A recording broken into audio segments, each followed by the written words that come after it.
Mesdames et messieurs, une fois de plus, bienvenue sur le site du Front National, www.fn.be. Notre rencontre du jour a pour raison la diffusion d'une valisette qui a été réalisée par le Centre laïque et qui est financée par l'argent des contribuables via la communauté française et une série d'instances wallonnes.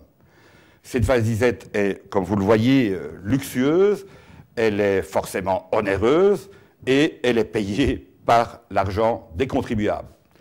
Nous aurons l'occasion maintenant d'aller plus loin et d'un petit peu décortiquer le caractère parfaitement malsain de la diffusion de ce genre de documents.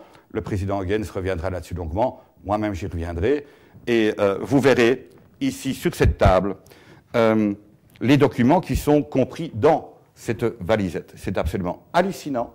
Nous ne savons pas ce que ça a coûté. Ça fera l'objet d'une série de questions parlementaires.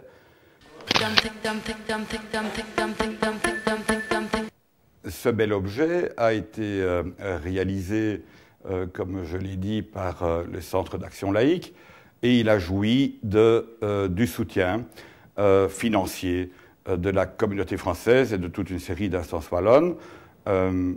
Toutes ces questions seront évidemment évoquées au travers de questions parlementaires, mais le Front National y est, il faut que nous le sachions, est dans ce document évoqué pratiquement à toutes les pages.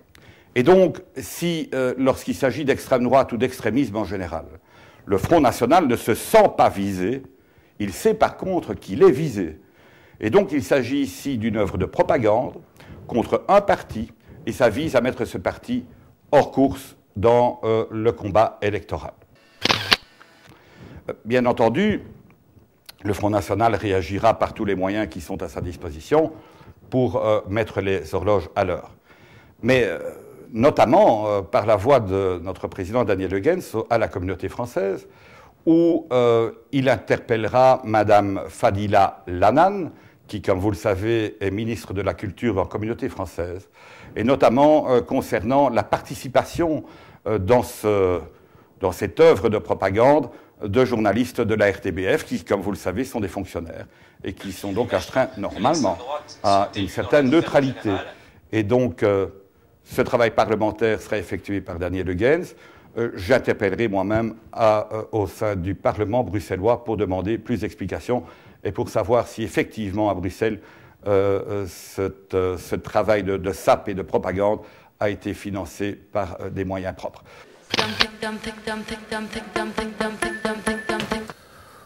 Comme nous tous, je me pose bien évidemment différentes questions quant à cette valisette qui a été évoquée par notre secrétaire général Patrick Sessler. Première question à se poser, quel est le coût de la production de cette valisette? Quelle est la part financière qui a été apportée par les instances wallonnes et communautaires? Première question à se poser. Deuxième question à se poser, est-il normal que des journalistes de la RTBF qui sont des fonctionnaires, qui sont censés, quoique nous sachions que c'est un leurre, être apolitiques, et non seulement participer à la réalisation de cette valisette, mais en plus ont participé à sa propagande? Je crois que la réponse est évidente.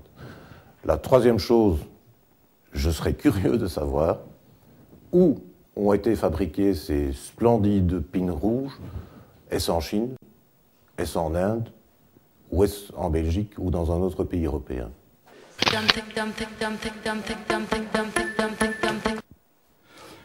Force est de constater que l'utilisation de ce fameux matériel viole clairement la Constitution, et notamment un décret qui date du 31 mars 1994, qui définit la neutralité de l'enseignement de la communauté française et qui précise que la publicité électorale est interdite en milieu scolaire.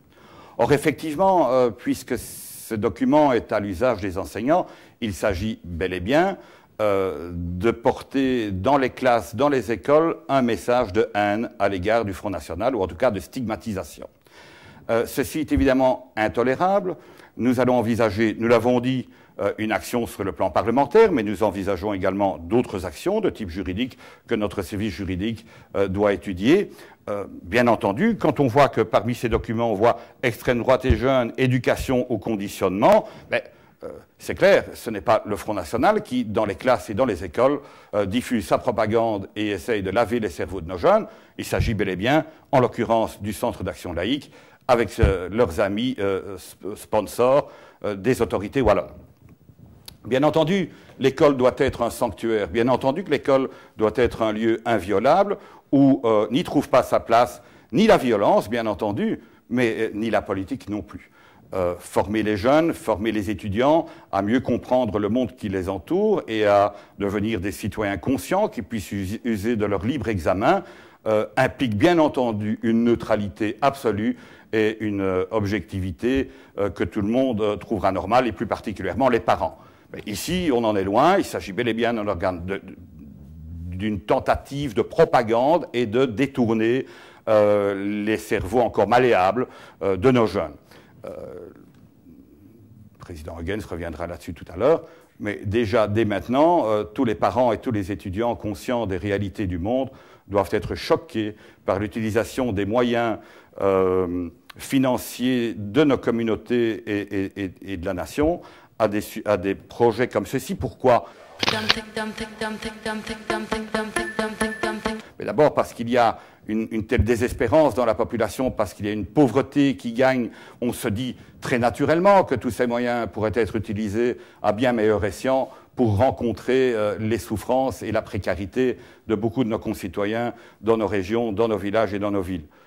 Voilà certainement la première leçon qu'il faut en tirer.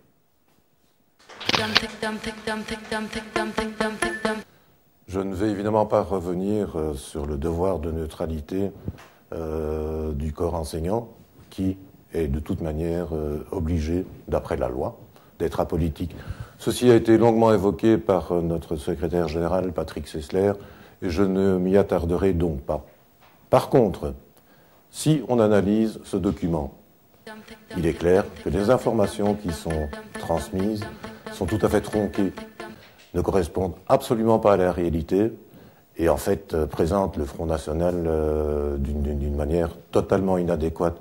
Mais je fais confiance, je fais réellement confiance aux jeunes et à leur esprit d'analyse, je fais confiance à leur intelligence et je me demande même, devant l'amalgame qui est fait à différents niveaux et par rapport à ces informations, s'ils ne vont pas se rendre compte que manifestement ce message est tout à fait tronqué. D'autre part, j'invite, et faites-le s'il vous plaît, tout un chacun à consulter notre site qui vous transmettra bien volontiers les coordonnées de toutes les instances qui ont participé au soutien et à la réalisation de cette superbe valisette et qui a été, dois-je vous le rappeler, payée par l'argent des contribuables. Et parmi ces contribuables, force est de constater que nous trouvons les 180 000 électeurs qui nous ont fait confiance. Je fais encore une fois confiance à l'esprit d'analyse de notre jeunesse qui, à mon avis, est tout à fait capable d'analyser d'une manière rationnelle et lucide cette désinformation manifeste. Je voudrais terminer par un petit message à la fois réaliste et optimiste. Pendant ce temps, nos équipes sillonnent les rues des villages et des villes de Wallonie pour continuer la récolte des signatures dont, vous le savez, nous avons absolument besoin pour pouvoir présenter une liste à l'Europe. J'ai le plaisir de vous annoncer que nous avons dépassé largement le cap des 4 000 signatures sur les 5 000 signatures que nous devons récolter. J'ai une foi inébranlable en nos militants, en nos cadres et dans notre esprit de réaction. Et je dis tout simplement, on aura beau essayer de nous priver de la dotation publique, on aura beau essayer de nous interdire de nous réunir, le Front National continuera son combat parce que c'est un combat juste et loyal.